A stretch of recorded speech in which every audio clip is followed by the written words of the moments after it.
नमस्कार मित्रांनो, मी निसार मुजावर. बरेचसे लोक इंस्टावर विचारत होते, म्हणजे यंग पोरच मला बरेचसे मेसेज करत होते की गाईचा गोठा करायचा की म्हशीचा गोठा करायचा. तर माझं तर मत आहे की नवीन नवीन या जर धंद्यात पडणार असाल तर गाईचा गोठा केलेलाच एक नंबर माझ्या मते. कारण माझा वैयक्तिक अनुभव मी तुम्हाला सांगतोय.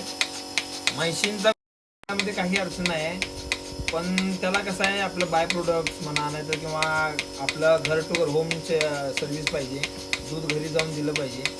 त्यावेळेला हा म्हशीचा गोठा परवडतो. आणि गाईचा गोठा हा डेअरीला दूध घालून सुद्धा बरेचसे म्हणजे चांगले व्यापारी आहेत, त्यांच्याकडून जाऊन एक चांगल्या 30 लिटरच्या आसपासच्या गायी घेतल्या तर तो धंदा आपल्याला परवडण्यासारखा असतो.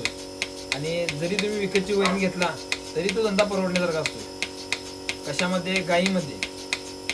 गाईंच्यासाठी कसं आहे, मेंटेनन्स थोडा असतंय.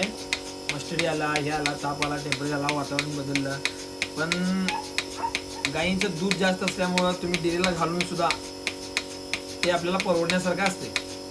तरी माझं एक मत आहे की नवीन ज्यांनी धंद्यात पडणार आहे त्यांनी गाईंचा 2 गाई घेऊन गाईंपासून सुरुवात केलेली बरी. अधिक माहितीसाठी आपल्या व्हिडिओला सबस्क्राईब करा, लाईक करा, शेअर करा. धन्यवाद.